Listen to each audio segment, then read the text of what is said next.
जय हिंद। आज हम कैलेंडर के बारे में समझेंगे और कैलेंडर को हम बिना किसी कोड को याद किए हुए समझेंगे। हमें याद सिर्फ इतना रखना है कि जिस दिन कैलेंडर की शुरुआत हुई वो है पहला दिन। तो पहला दिन सोमवार था। पहली तारीख को जो दिन था वो सोमवार था। बस हमें याद ये रखना है कि जिस दिन से कैलेंडर की शुरुआत हुई है वह दिन सोमवार था। सोमवार के बाद आने वाला अगला दिन 2 तारीख को मंगलवार रहा होगा, 3 को बुधवार रहा होगा, 4 को गुरुवार रहा होगा, 5 को शुक्रवार रहा होगा, 6 को शनिवार रहा होगा, 7 को रविवार रहा होगा। 8वां दिन वही हो जाता है जो पहला दिन रहा होता है। और दूसरा हमें याद रखना है साधारण वर्ष में 365 दिन होते हैं। 365 को हम 7 से डिवाइड करते हैं। 7 से डिवाइड हम इसलिए करते हैं क्योंकि हर दिन 7 दिन बाद वापस से आता है। वापस से वही दिन आ जाता है। जैसे अगर 1 तारीख को 1 को अगर सोमवार है तो वापस से 8 तारीख को सोमवार आएगा। वापस से 8 तारीख को जो 8वां दिन होगा वो सोमवार हो जाएगा। इसलिए हमने 365 को 7 से भाग किया, 52 सप्ताह आए और हमें 1 दिन प्राप्त हुआ ये। ये 1 दिन हमारा अतिरिक्त दिन या एक्स्ट्रा दिन, अतिरिक्त या अतिरिक्त या विषम या ऑड डे कहलाता है। ये जो एक्स्ट्रा आता है, 1 आया है ना 7 को भाग लगाने के बाद 365 में, तो इसे हम अतिरिक्त दिन कहेंगे या विषम दिन कहेंगे या ऑड डे कहेंगे। लीप वर्ष में हमें पता है 366 दिन होते हैं और जब हम 366 को 7 से भाग करते हैं तो हमें 52 सप्ताह प्राप्त होते हैं और 2 दिन प्राप्त होते हैं। यहाँ विषम दिनों की संख्या 2 हो जाती है। ये विषम दिन हो जाते हैं, विषम दिनों की संख्या हमारी 2 हो जाती है। वर्षों वर्षों की संख्या में जब 4 से भाग लगाया जाता है और ये भाग पूरी पूरी तरह से चला जाता है तो वो वर्ष लीप वर्ष कहलाते हैं। जैसे यहाँ दिया हुआ है ना 1984। 1984 के जब हमने लास्ट के 2 अंक लिए, 2 अंक 84 हैं, 84 में हमने 4 से भाग लगाया, 21 बार भाग गया है और नीचे यहाँ कुछ भी नहीं बचा है, शेषफल नहीं बचा है। इसका मतलब ये जो 1984 है, 1984 लीप वर्ष है। ऐसे ही हमने दूसरा वर्ष लिया है 1848। 1848 के लास्ट के 2 अंक हमने लिए, लास्ट के 2 अंकों में 4 से भाग लगाया और यहाँ कुछ भी शेषफल नहीं बचा है, तो ये हमारा कैसा हो जाएगा? लीप वर्ष हो जाएगा। आगे हम और भी ऑप्शन ले लेते हैं। जैसे अगर हमने कोई लिया 1996, 4 से भाग लगाने का हमें नियम पता है कि 4 से जब किसी संख्या को भाग लगाना हो तो हम लास्ट के 2 अंकों को भाग लगा देते हैं। अंतिम 2 अंकों को भाग लगाते हैं। अंतिम 2 अंक हमारे यहाँ कितने हैं? 96 है।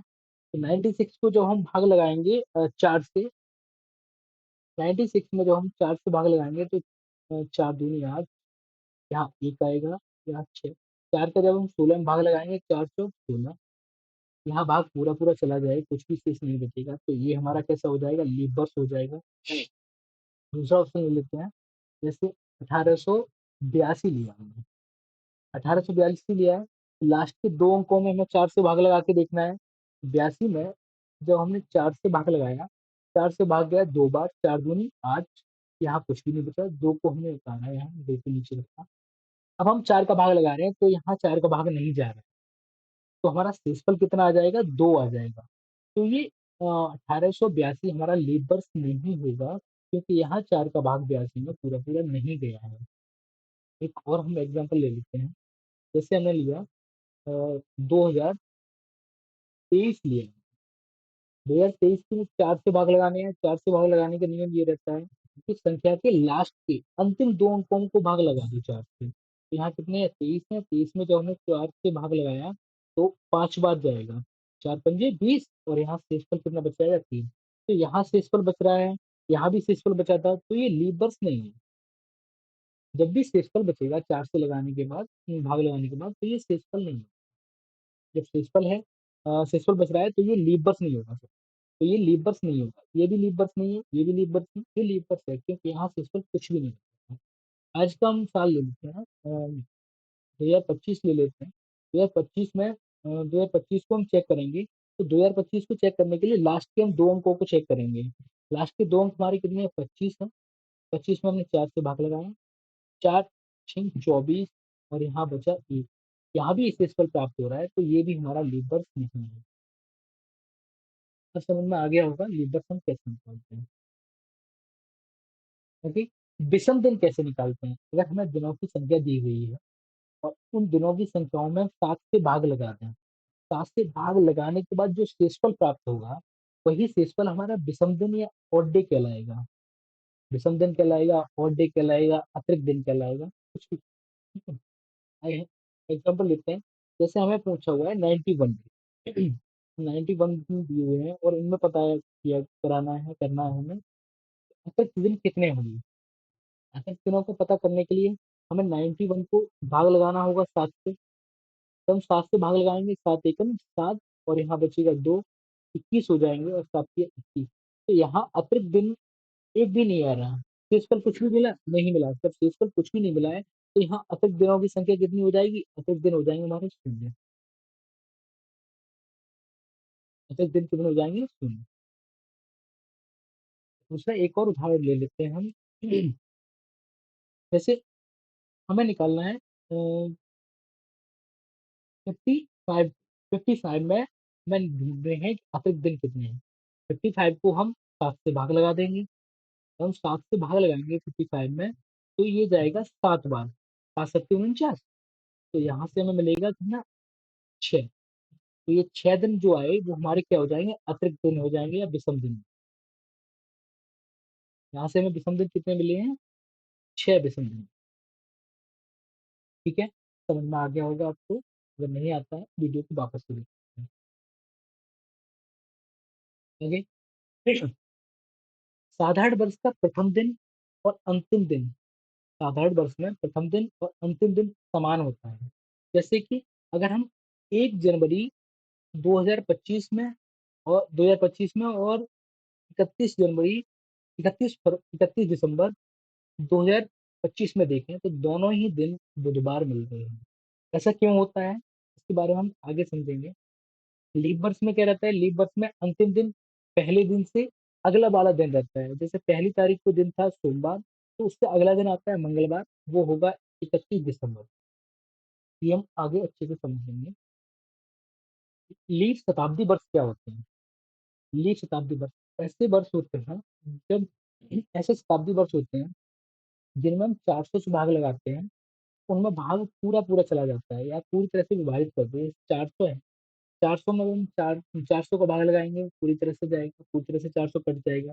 जैसे देखो 400 में जो हम 400 से भाग लगा रहे हैं, तो 401 400 और ये पूरी तरह से विभाजित है, कुछ भी शेषफल प्राप्त नहीं हुआ। तो ये कैसा है? हमारा लीप शताब्दी वर्ष। ऐसे ही हम 1200 को देख सकते हैं। 1200 में जब हमने 400 से भाग लगाया, तो कितनी 3 बार जाएगा और ये कितना है? 1200। कुछ भी शेषफल प्राप्त नहीं होगा, तो ये कैसे हो जाएंगे? सब हमारे लीप शताब्दी वर्ष हो जाएंगे। अब ये समझने वाला, जैसे अगर हम शताब्दी की बात करें, पहली शताब्दी, शताब्दी का मतलब रहता है शून्य से लेकर 100 वर्ष तक। 100 वर्ष यानी पहली शताब्दी मतलब 100 वर्ष, 2 शताब्दी मतलब 200 वर्ष, 3 शताब्दी मतलब 300 वर्ष। जैसे अभी 2025 चल रहा है, 2025 में 20 शताब्दी कंप्लीट हो चुकी है। 2025 में 20 शताब्दी कंप्लीट हो चुकी है। इसे हम लिखना चाहे तो ऐसे लिख सकते हैं 2000 प्लस 25, 2000 शताब्दी कंप्लीट हो चुकी है, 21वीं शताब्दी चल रही है और 21वीं शताब्दी में भी 25वां वर्ष चल रहा है। ठीक है, अगर हम बात करें पहले पहले 100 वर्षों में, यानी पहली शताब्दी में, पहली शताब्दी में कितने वर्ष रहेंगे? 76 वर्ष ऐसे रहेंगे जो साधारण वर्ष होंगे, जबकि 24 वर्ष होंगे लीप वर्ष होंगे। ये हम आगे समझ लेते हैं कैसे होते हैं। जैसे हम 100 वर्ष की बात करें, 100 वर्ष में 4 से कटने वाली संख्याएं कितनी हो जाएंगी? तुम 4 का भाग लगा के देखते हैं। 4 का भाग जब हम 100 में लगाते हैं तो 25 बार जाता है और हमें पता चलता है कि ये इसमें लीवर्स कितने हो जाएंगे? 25 हो जाएंगे। लेकिन हमने पढ़ा था पीछे कि जो शताब्दी ईयर रहते हैं, शताब्दी ईयर में हम 100 से भाग न लगा के 400 से भाग लगाते हैं। 100 से भाग न लगा के 400 से भाग लगाते हैं। तो ये 100 400 से नहीं कटते हैं, या 100 400 से नहीं कटते हैं, तो ये लीप वर्ष नहीं होंगे। और यहाँ जब हमने 400 से भाग लगाया तो हमारे लीप वर्ष कितने आ रहे थे? 25 आ रहे थे। यहाँ ये लीप वर्ष नहीं होगा तो हम इसमें से एक कम कर देंगे और हमें मिलेगा कितना? 24। तो जो पहली शताब्दी रहेगी, पहली शताब्दी में 76 ईयर कैसे रहेंगे? वो साधारण रहेंगे, और 24 कैसे हो जाएंगे? लीप हो जाएंगे। और लीप वर्ष में पता है कि 2 दिन एक्स्ट्रा होते हैं। लीप वर्ष में कितने दिन होते हैं? 2 दिन एक्स्ट्रा होते हैं लीप वर्ष में। देखो, साधारण वर्ष में 1 दिन एक्स्ट्रा होता है, और लीप वर्ष में 2 दिन एक्स्ट्रा होता है। लीप वर्ष में 2 दिन, और साधारण वर्ष में 1 दिन एक्स्ट्रा होता है। तो यहाँ देखें, यहाँ साधारण वर्ष कितने हैं? 76 है। तो 76 में एक्स्ट्रा दिन एक रहा होगा। ये हमारे 24 ईयर है। 24 ईयर में लीप वर्ष है, ये लीप वर्ष में 2 दिन एक्स्ट्रा रहते हैं। तो इन्हें हम आपस में मल्टीप्लाई करके सॉल्व करते हैं तो कितना आ जाता है? 76 आ जाता है, और ये आ जाता है 40। तो हम दोनों को जोड़ते हैं, जोड़ने के बाद आ जाएगा 8 से 14 के 4 हासिल 1 से 124 आ जाएगा। यानी 124 दिन हो गए विषम। 124 प्राप्त हुए, और ये विषम दिन प्राप्त हुए। ये 7 से बड़ी संख्या है। तो 7 से बड़ी संख्या रहती है, 7 से बड़ी वाली संख्या को हम 7 से भाग लगा देते हैं। तो हम अगर हम 124 में 7 से भाग लगाएं, तो 7 से भाग लगाएंगे, 7 एकम 7, और यहाँ से बचेगा 5, 54 हो गया। 7 सत्ते 49, यहाँ से हमें प्राप्त होगा 5। तो ये 5 7 से छोटा है। तो हमारे विषम दिनों की संख्या 124 ना होके हमारी कितनी हो जाएगी? 5 हो जाएगी। 124 ना होके विषम दिनों की संख्या हमारी कितनी हो जाएगी? 5। हम कह सकते हैं पहली शताब्दी में विषम दिनों की संख्या कितनी है? 5 है। यानी 0 से लेके 100 वर्षों तक विषम दिनों की संख्या कितनी हुई? 5। ऐसे ही जब हम निकालेंगे 100 से 200 के बीच में, 100 से 200 के बीच में, वहां भी हमें कितना मिलेगा? 5 ही मिल जाएगा। वहां भी मतलब कितना होगा? 124 होगा। 124 में जब हम वापस से भाग लगाएंगे 7 से, तो हमें 5 प्राप्त होगा। वहां कितना मिल जाएगा? 5 मिल जाएगा। 0 से लेके 100 वर्ष तक कितना आया? 5 आया। 100 से 200 के बीच में कितना आया? 5 आया। 100 से 200 के बीच में आया। और अगर हम 0 से 200 के बीच में बात करें, तब अगर हम 0 से 200 के बीच में बात, तो ये 5 आएगा, और ये 5 आएगा। तो यहाँ विषम दिन कितने हो जाएंगे? 10 हो जाएंगे। 10 7 से बड़ा है। जब 7 से बड़ा है तो हम 7 से भाग लगा देंगे। 7 से भाग लगाएंगे तो हमारा विषम दिन कितना मिल जाएगा? 3 मिल जाएगा। अगले पेज पे, 0 से 200 तक, 200 वर्षों तक, 200 वर्षों तक विषम दिन कितना प्राप्त हो जाएगा हमें? 200 वर्षों तक विषम दिन प्राप्त होगा हमें 5, एक 0 से लेकर 100 तक, 5 100 से लेकर 200 तक, कुल कितना हो गया? 10 हो गया। 10 में हमने 7 से भाग लगाया तो हमारा विषम दिन आ गया 3। ठीक है। अब जब हम 0 से 200 से 300 के बीच में जाएंगे, वहां भी हमें विषम दिन प्राप्त होंगे। और वहां पर विषम दिन कितने प्राप्त हो जाएंगे? 5। 5 प्राप्त होंगे। अब हमें 0 से अगर 300 वर्षों तक जाना हो, तो हमें 0 से 300 वर्षों तक जाना हो, तब विषम दिन कितने प्राप्त होंगे? देखो, 5 0 से लेके 100 तक, 5 100 से लेके 200 तक, 5 200 से लेके 300 तक, कुल कितने दिन हो जाएंगे? 15। 15 को वापस से हम जब 7 से विभाजित कर देंगे, तो हमारा रिमाइंडर कितना आ जाएगा, एक आ जाएगा। सिंपल एक आएगा तो वही हमारा विषम दिन हो जाएगा। तो 0 से 300 वर्षों तक हमें कितना प्राप्त हुआ, 0 से 300 वर्षों तक हमें प्राप्त हुआ एक। 0 से 300 वर्षों तक हमें एक प्राप्त हुआ। 0 से 200 वर्षों तक दो प्राप्त हुआ है। और 0 से 100 वर्षों तक यानी पहली शताब्दी हमें कितना प्राप्त हुआ है, पांच प्राप्त। आगे हम देखते हैं कि जब हम 300 से 400 वर्षों के बीच में जाते हैं, 300 और 400 वर्षों के बीच में जाते हैं, तो हमें रिमाइंडर कितना प्राप्त हुआ है। पहले देखना है हमें 100 वर्ष तो मिल रही है, 100 वर्ष मिल रही है, जिनमें हमने पहले देखा था कि 76 ईयर साधारण होते हैं और 24 कैसे होते हैं, लीप ईयर होते हैं।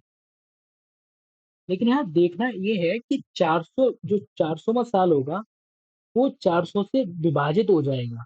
इसे हम कट करेंगे तो एक बार भाग जाएगा। तो इसका मतलब जहां हम लीप ईयर 24 ले रहे थे, वहां लीप ईयर की संख्या कितनी हो जाएगी, 25 हो जाएगी। और जहाँ साधारण वर्ष 76 थे, अब वहां 75 हो जाएंगे। ये 400वें वर्ष के लिए है कि 400 शताब्दी वर्ष है, और शताब्दी वर्ष को जब हम 400 से विभाजित करते हैं तो अगर वो पूरा पूरा कट जाता है तो वो हमारा लीप शताब्दी वर्ष हो जाता है।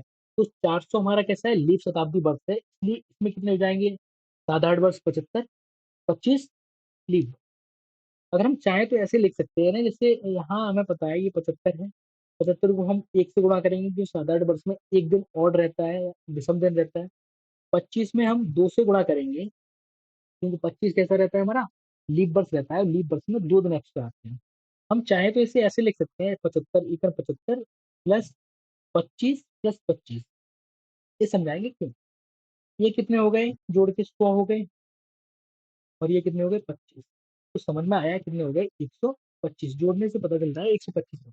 यहाँ हमारे लीप वर्ष, यहाँ वर्ष कितने थे, 100 थे। 100 वर्ष का अंतर ले रहे थे हम, 300 से 400 के बीच में 100 थे, 100 लिया था हमने।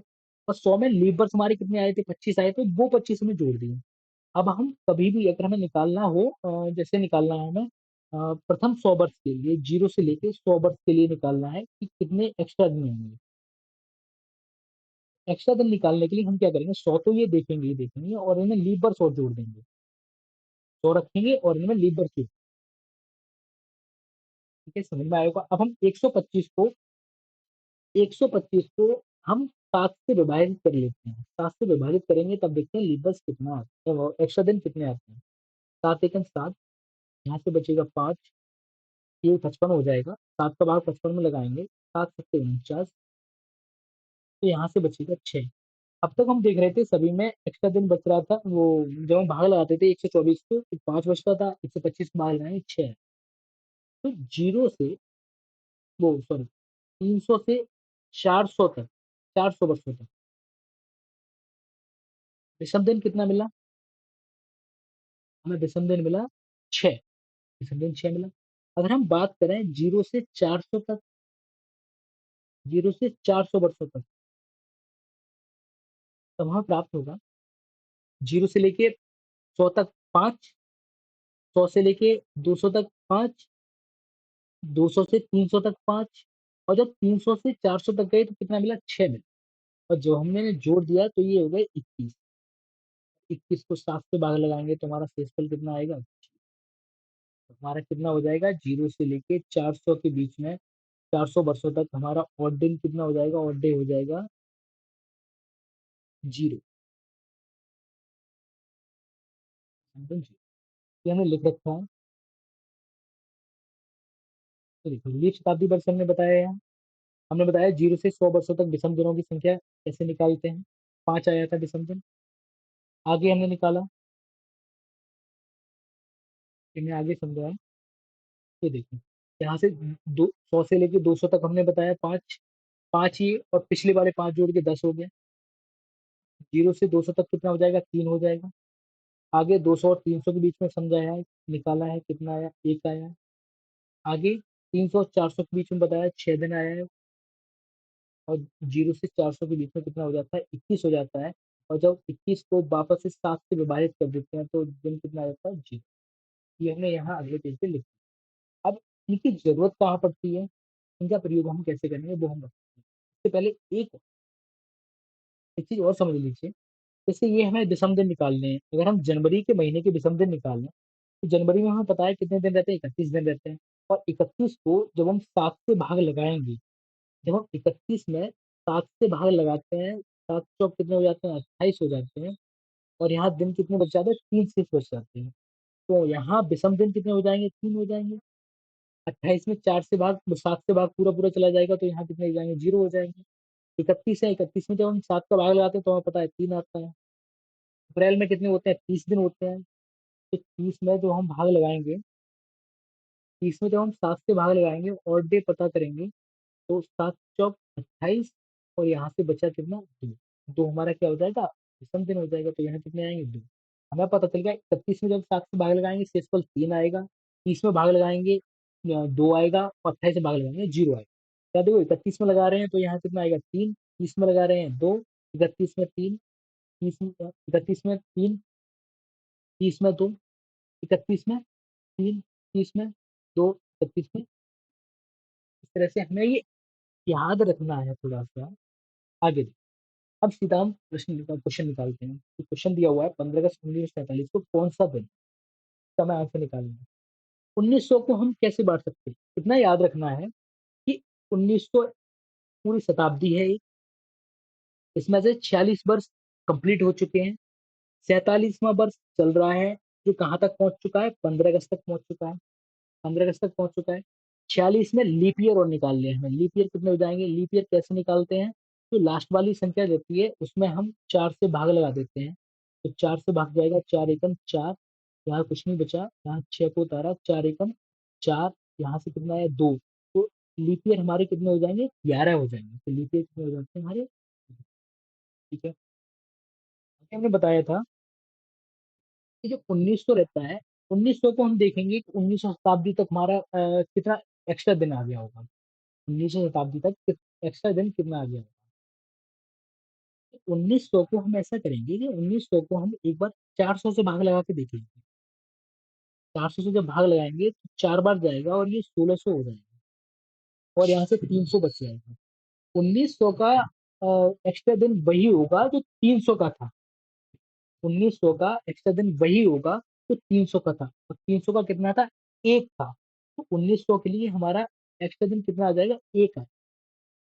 अब ये 46 दिए हुआ है। 46 को भी हम 11 से भाग लगा के निकालेंगे। 46 में वो 7 से भाग लगाएंगे तो ये जाएगा 6 बार। 7 6 42, और यहाँ से कितना बच जाएगा, 4 बच जाएगा। तो 46 में जब हमने भाग लगाया कितना है, 4 आया। 11 में भी हम 7 से भाग लगा के निकालेंगे। 11 में जब हमने 7 से भाग लगाया, 11 7 एकम 7, और यहाँ बचा कितना, 4। ठीक है। ये हमारे कितने हो गए, 9 दिन हो गए। तो 1947 के लिए हमें कितना मिला, 9 मिला। चाहे तो हम 9 में भी 7 से भाग लगा के निकाल सकते हैं, तो रिमाइंडर कितना आ जाएगा, 2 आ जाएगा। ठीक है। अगर हम इसे हटा दें, 7 की 9 की जगह हम यहाँ लिख सकते हैं 2 रिमाइंडर। अब हम यहाँ आते हैं। देखो, जनवरी, जनवरी के लिए हमने अभी बताया था 31 दिन होते हैं। 31 में जब हम 7 से भाग लगाते हैं 3 आता है। फरवरी, फरवरी में 28 दिन होते हैं। हम 7 से भाग लगाते हैं, 0 आता है। मार्च, मार्च में कितने दिन होते हैं, 3 होते हैं एक्स्ट्रा दिन। 31 दिन होते हैं, 31 में 7 से भाग लगाते हैं तो हमारा 3 आता है।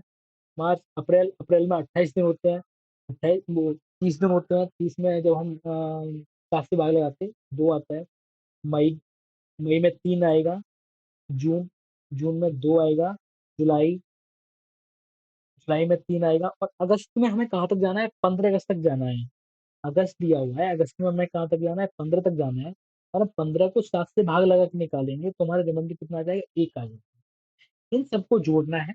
जोड़ना ऐसे नहीं है कि हम सबको जो 3 और 3 6 ऐसे जोड़ते हुए जाए। जहां भी 7 हो जाएगा उसे हम काट देंगे। जहां भी 7 होगा उसे हम कट कर देंगे। इसे ध्यान से देखना है। देखो, 3 3 6 और 1 7, ये कट हो गया। आगे 2 और 2 4 और 3 7, ये कट हो गया।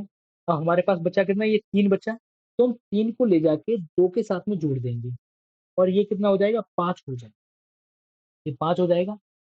तो 5वां दिन कौन सा रहा होगा, अगर पहला दिन मंडे था दूसरा दिन ट्यूसडे रहा होगा, तीसरा दिन वेडनेसडे रहा होगा, चौथा दिन थर्सडे रहा होगा, और पांचवा दिन कौन सा रहेगा, फ्राइडे रहा होगा। तो ये पांचवा दिन कौन सा रहा होगा हमारा, शुक्र।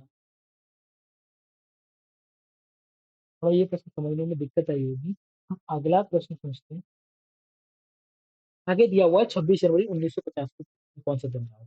हम इसे लिखेंगे 1900 को इस तरह से लिखेंगे कि 1900 तो शताब्दी वर्ष हो गया इसमें। 50 दिया हुआ था, 50, 50 में 49 वर्ष कंप्लीट हो चुके हैं। 49 वर्ष में लीप ईयर कितने हो रहे होंगे, लीप ईयर निकालने की हमें क्या करना पड़ता है, 4 से भाग लगाना पड़ता है। तो ये आए 4 एकड़ 4, और ये 9, 4 दूनी 8, यहाँ कितना है, एक है। मैं ये लीप ईयर मिली, कितने मिली लीप ईयर, 12 मिले। 1900 के लिए हमने अभी पीछे कोड निकाला था। 1900 में एक्स्ट्रा दिन कितने आते हैं, एक आता है। 49 में जब हम 7 का भाग लगाएंगे तो इसका पूरा पूरा जाएगा, जीरो बचेगा। 12 में जब हम 7 का भाग लगाएंगे तो कितना आएगा, 5 आएगा। लगा के देख लेते हैं। 12, 12 में जब हमने 7 का भाग लगाया, 7 एकम 7, बचा यहाँ कितना, 5। जनवरी तक, 26 जनवरी तक जाना है।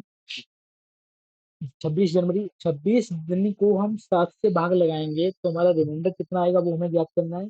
26 में 7 से भाग लगाया, 7 किया 21, और यहाँ से कितना बचा, 5। तो यहाँ कितना बचेगा एक्स्ट्रा दिन, इन सबको हमें जोड़ देना है। ये 5, ये 5, ये 5, कितने हो गए, 11 हो गए। 11 में हम वापस से 7 से भाग लगा सकते हैं। हमें रिमाइंडर प्राप्त होगा कितना, 4। 4 मतलब जो चौथा दिन कौन सा हो जाएगा। पहला दिन हमारा सोमवार था, दूसरा मंगलवार था, तीसरा बुधवार था, चौथा दिन कौन सा हो जाएगा हमारा, गुरुवार हो जाएगा। ये थोड़ा सा समझ में आ रहा होगा। हम आगे एक दो और एग्जाम्पल लिखते हैं इससे। गुरुवार, पहला दिन, अक्टूबर 1969 कौन सा दिन रहा है, निकालते हैं इसे। यहाँ शताब्दी वर्ष कितना है हमारा, शताब्दी वर्ष हमें दिया हुआ है 1800। यहाँ कंप्लीट कितने हो गए होंगे, एक पिछला वाला निकालते हैं, यहाँ से 68 हो गए होंगे कंप्लीट। 68 में लीबर्स कितने आए होंगे, यहाँ से लीबर्स पता करने हैं। तो हम 68 में हम 4 से भाग लगा देते हैं। 4 से भाग लगाएंगे, 4 एकम 4, यहाँ से बचेगा 2, और 4 7 28। तो मैं लीबर्स पता पड़ गए कितने आ गए, 17 लीबर्स आ गए। हमें देखना है कि 1800 वर्ष तक, मतलब 1800 में, 18 वर्ष शताब्दी वर्षों में कितने अतिरिक्त दिन बनने होंगे। अतिरिक्त दिन पता करने के लिए हमें क्या करना पड़ेगा, 1800 को 400 से भाग लगा के देखना पड़ेगा। 1800 में जब हम 400 से भाग लगाएंगे कितनी बार जाएगा, 4 बार जाएगा। और ये कितने हो जाएंगे, 1600 हो जाएंगे। और 16 कितना आएगा, 200। अब 1800 के लिए वही होगा, वही उतने ही अतिरिक्त दिन रहे होंगे जितने 200 के लिए रहे हैं। तो हम देख लेते हैं कितने हैं 200 के लिए। 200 के लिए हैं, 200 के लिए दिनों की संख्या है 3। 200 के लिए कितने दिन रहे हैं, 3 दिन रहे। तो वही 3 लिख देते हैं यहाँ। जैसे यहाँ भी दिया हुआ है, 200 के लिए कितने रहता है, 3 रहता है। 100 के लिए 5 रहता है, और 2000 के लिए 0।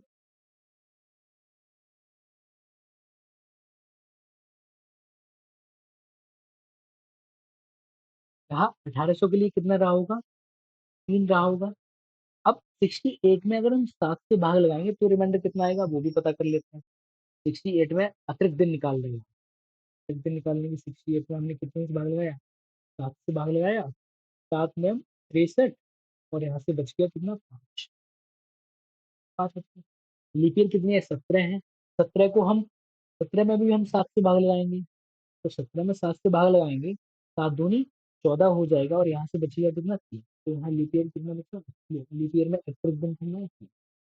इन तीनों को जोड़ने से हमें कितना मिल रहा है, 11 मिल रहा है। 11 में हम वापस से 7 से भाग लगा सकते हैं, तो हमें रिमाइंडर कितना मिल जाएगा, 4 मिल जाएगा। तो ये कितना हो गया, 4 हो गया। यानी 1868 तक हमने निकाला तो अतिरिक्त दिन कितने आए, 4 है। अब हमें यहाँ अक्टूबर तक निकालना है। जनवरी में का हमें पता है 3 होगा, फरवरी में हमें पता है 0 हो जाएगा, मार्च का 3 होगा, मार्च अप्रैल में 2 हो जाएगा, मई मई में 3 हो जाएगा। जून, जून में 2 हो जाएगा। जुलाई, जुलाई में 3 होगा। अगस्त, अगस्त में 3 होगा। सितंबर, सितंबर में 2 होगा। और अक्टूबर में हमें जाना कहाँ तक है? अक्टूबर में हमें जाना है 2 तारीख तक, तो ये 2 हो जाएगा। हमें जहाँ 7 हो जाएगा जोड़ के, हम काट के अलग कर देंगे। तो ऐसे देखते हैं यहाँ, देखो 2 और 2 4 और 3 7, ये अलग हो गए। 2 और 2 4 और 3 7, ये अलग हो गए। 3 3 3 ये बचे, 3 ये बचे और 3 ये बचे। यह 3 3 जोड़ने के बाद हमें कितना प्राप्त हो जाएगा? 9 प्राप्त होगा। 9 हुआ। 9 में जब हमने 7 से भाग लगाया तो हमें रिमाइंडर कितना प्राप्त होगा? 2। आखिर दिन कितने हो गए? 2। 2 अब जब यहाँ जोड़ देंगे हम 4 के साथ में तो हमें प्राप्त होगा 6। और 6वां दिन कौन सा होगा? शनिवार होगा। कौन सा दिन हो जाएगा? शनिवार हो जाएगा। आगे एक दो एग्जांपल अपनी तरफ से लेना, अगर नहीं आता है समझ में तो कमेंट सेक्शन में हमें बता देना। ये वाला दिन आपको बताना है, ये वाला दिन कौन सा है बताना है, कौन सा दिन निकल के आएगा कमेंट में बताना है। अगली वीडियो हम इससे आगे के प्रश्न करेंगे उसमें, इसमें हम मैं पीडीएफ बना के लेके आऊंगा, उसमें समझाऊंगा। धन्यवाद।